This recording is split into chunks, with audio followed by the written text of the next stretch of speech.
Hey guys, आज की video में हम कवर करेंगे novel a house made of dawn, जिसे लिखा है स्कॉट मॉमडे ने। तो जो स्कॉट मॉमडे हैं ये नेटिव अमेरिकन ट्राइब से बिलोंग करते हैं, जो कि अमेरिका के रहने वाले हैं। और ये क्योवा राइटर हैं। क्योवा जो है वो एक नेटिव अमेरिकन ट्राइब है। और ये जो नॉवल है ये इंग्लिश लैंग्वेज में लिखी गई थी और ये पब्लिश हुई थी 1968 में यूएस में और 1969 में यूके में पब्लिश हुई थी। 1969 में इसे प्यूलिट्जर अवार्ड मिला था फिक्शन के लिए। और इसे बोला जाता है कि ये नेटिव अमेरिकन रेनेसा की फर्स्ट मेजर वर्क है और इसीलिए बहुत ज़्यादा फेमस हुई थी।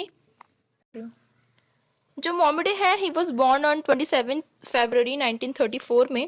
तो आज हम इनके इस वर्क को कवर करेंगे। इनके बहुत ही फेमस वर्क्स हैं, बहुत सारे हैं। तो ये जो नॉवल है 4 पार्ट्स में डिवाइड है। फर्स्ट पार्ट है द लॉन्ग हेयर, जो सेकंड पार्ट है उसका नाम है the priest of the sun, third part है द नाइट चांटर और फोर्थ पार्ट है द डॉन रनर। तो फर्स्ट पार्ट से स्टार्ट करते हैं। तो सबसे पहले जो फर्स्ट पार्ट है उसमें पता चलता है एक कैरेक्टर के बारे में जिसका नाम है एबिल, जो कि वाल्टोवा आ रहा है। अब यहाँ पर पता चलता है कि जो एबिल है वो वर्ल्ड वॉर 2 में गया था, क्योंकि जितनी भी नॉवेल्स लिखी गई हैं अमेरिकन, जो MAG-11 है अमेरिकन नॉवेल्स, ये मेनली वर्ल्ड वॉर 1 और वर्ल्ड वॉर 2 के बारे में बताती है, उसके बाद के बारे में बताती है। तो जो एबिल है वो वर्ल्ड वॉर 2 में एज अ सोल्जर गया था और अब वहां से वो वापस आ रहा है। अब पता चलता है वहां से जब ये आ रहा होता है तो ये अपने गांव में आता है जिसका नाम है वाल्टोवा, जो कि न्यू मैक्सिकन स्टेट में है, सिटी में है।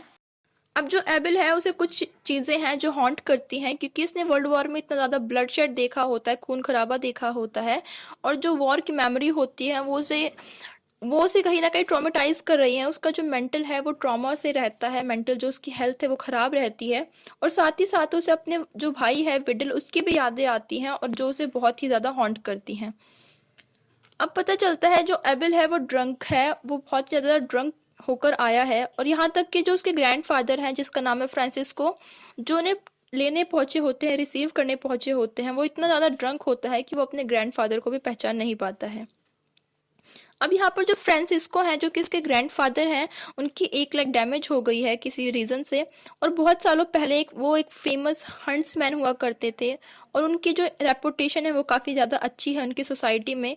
इतनी ज़्यादा अच्छी है कि वो जो रिलीजियस सेरेमनी होती है उन्हें बुलाया जाता है और वो उसमें पार्टिसिपेट भी करते हैं।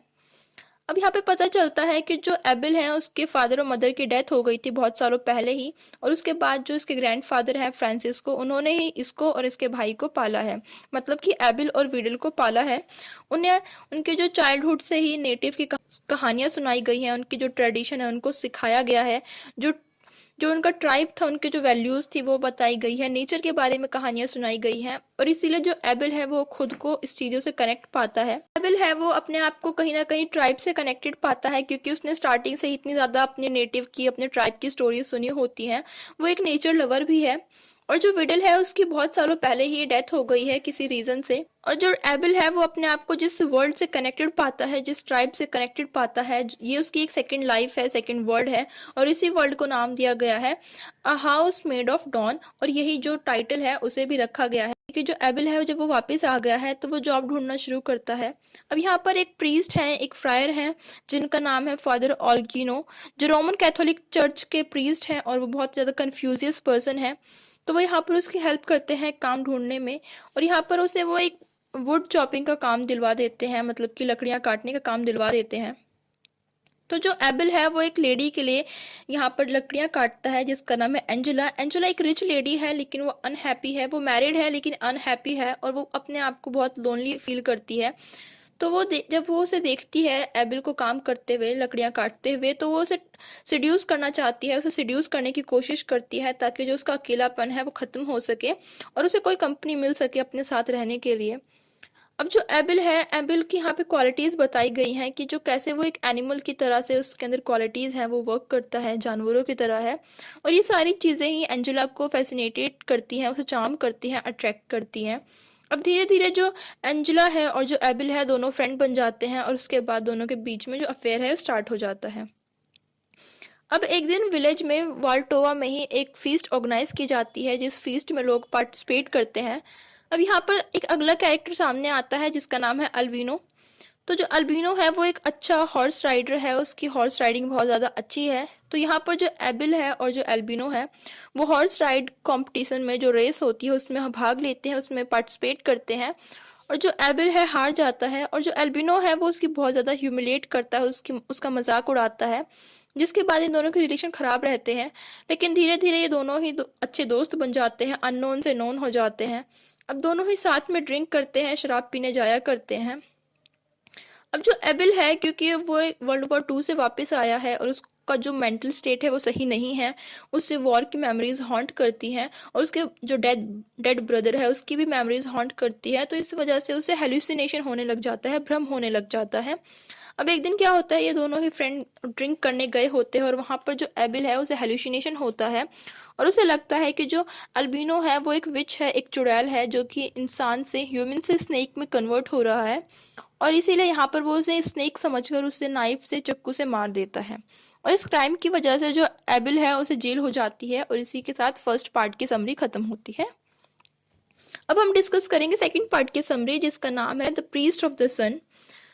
अब ये जो सेटिंग रखी गई है, ये रखी गई है लॉस एंजलिस में, जो कि कैलिफोर्निया का एक स्टेट है, एक जगह है। और सेटिंग का टाइम रखा गया है लगभग 6 साल बाद, कुछ सालों बाद, कि जो एबिल था जिसे जेल हो गई थी, जिसे लॉस एंजलिस में भेजा गया था, इसी जेल में रखा गया था, अब वहाँ से उसे रिलीज़ कर दिया जाता है। अब जब वो वहाँ से रिलीज़ हो गया है तो वो फिर से जॉब की तलाश में निकलता है, जॉब की सर्च में निकलता है और वो वहाँ से एक फैक्ट्री में जाता है जहाँ पर उसे काम मिल जाता है और वहाँ पर वो एक इंसान से मिलता है जिसका नाम है बेन। अब जो बेन है, क्योंकि एबिल लॉस एंजलिस में है, वो अपने घर वाल्टोवा में नहीं है, तो लॉस एंजलिस में उसके पास रहने के लिए कोई जगह नहीं होती है। तो जो बेन है वो उसे जो अपना अपार्टमेंट है उसे ऑफर करता है कि वो दोनों से शेयर कर सकते हैं और फिर वो दोनों एक साथ वहाँ पर रहने लग जाते हैं और दोनों धीरे धीरे फ्रेंड बन जाते हैं और फिर क्लोज फ्रेंड बन जाते हैं।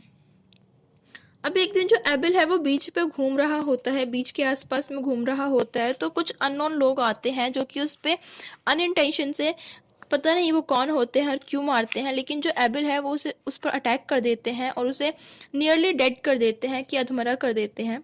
कुछ दिनों बाद जब वो ठीक हो जाता है तो जो एबिल और बेन है उनकी दोस्ती एक लड़की से होती है जिसका नाम है मिली।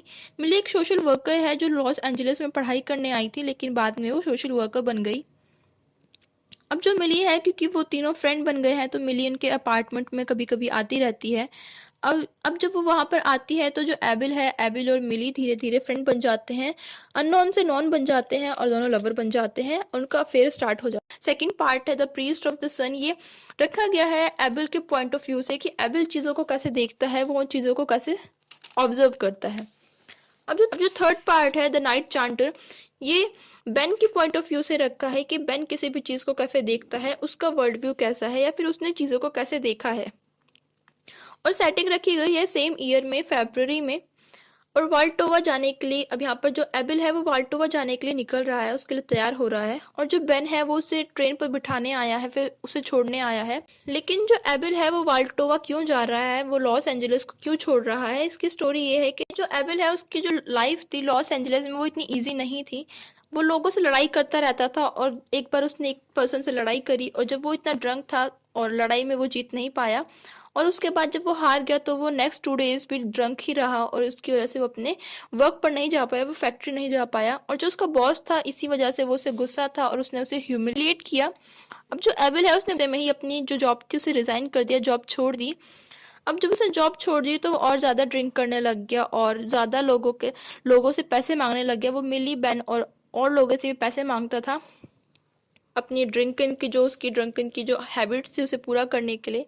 अब जो बेन है जिसने उसे अपार्टमेंट दिया था, वो इन सब चीज़ों को देख के फेडअप हो गया है कि वो कोई काम नहीं करता और कुछ और भी नहीं, हेल्प भी नहीं करता है, सिर्फ ड्रंकन रहता है, सिर्फ शराब पीता है। तो इसीलिए उसने कहा कि वो उसे वहाँ से निकाल देगा, और वो जब उसे निकाल देता है अपने अपार्टमेंट से, तो 3 दिन तक जो एबिल है वो उसके अपार्टमेंट में वापस नहीं आता है। और 3 दिन बाद पता चलता है बेन को कि जो एबिल है उसके अपार्टमेंट के बाहर अधमरा पड़ा हुआ है। किसी को नहीं पता कि इन 3 दिनों में जो एबिल था वो कहाँ था, उसके साथ क्या हुआ कि जो उसकी हालत है वो अधमरी कर दी गई है। लेकिन जो बेन है वो उसे हॉस्पिटल में हॉस्पिटलाइज करता है, वहाँ पर उसकी टेक केयर करता है, और थोड़े दिन बाद जब वो रिकवर हो जाता है तो अब वो अपने गांव वापस जाना चाहता है, वाल्टोवा वापस जाना चाहता है, जो कि थर्ड जो पार्ट है उसके स्टार्टिंग में ही पता चल जाता है। और इसके साथ ये थर्ड पार्ट खत्म होता है। अब है फोर्थ पार्ट का नाम है द डॉन रनर। एबल है वो वाल्टोवा पहुंच जाता है। तो वहां पर वाल्टोवा पहुंचने के बाद उसे पता चलता है कि जो उसके ग्रैंडफादर जो उनके फ्रांसिस्को हैं, वो बहुत ही ज़्यादा बीमार है, नियरली डेड हैं, वो अपनी डेड बेड पर हैं, वो मरने ही वाले हैं। तो यहाँ पर वो जाता है, उनकी मदद करता है, उनकी टेक केयर करता है। जो ग्रैंडफादर है वो अपनी यूथ की स्टोरीज सुनाते हैं और वो बताते हैं कि कैसे वो अपने ट्राइब से कनेक्टेड हैं, और वो एडवाइस करते हैं एबल को कि वो हमेशा ही अपने ट्राइब से कनेक्टेड रहे। और वो अपने यहाँ पे हैप्पी डेज को याद करते हैं, रिमेंबर करते हैं कि कब जब वो छोटे थे, जब वो यूथ में थे, तो वो एक बियर को लेकर आए थे, उसका शिकार करके लाए थे, और उसी रात जो फ्रांसिस्को हैं, जो ग्रैंडफादर थे, उनकी डेथ हो जाती है।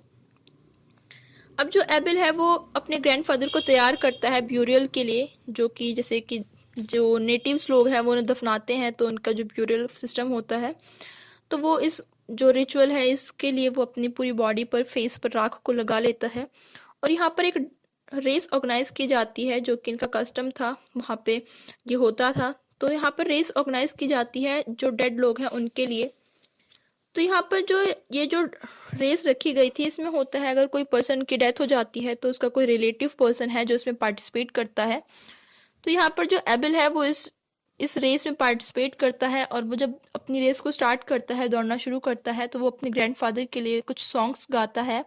और वो सोचता है साथ ही साथ कि वो अब इसी टाइम के बाद से वो अपने नेटिव पीपल से, जो उसका ट्राइब है, उनके पास जाएगा और उनसे कनेक्टेड रहेगा हमेशा। और वो अपनी जो उसकी रेस है वो उसे दौड़ता चला जाता है, और इसी के साथ जो इसकी नॉवल की समरी है वो ख़त्म हो जाती है। आई रियली होप कि आपको वीडियो पसंद आई होगी, and if you like the video then make sure that you hit the like button and do subscribe my channel. More videos related to English MEG including novel, fiction, poetry and short story must pay a visit to our channel playlist. Thank you.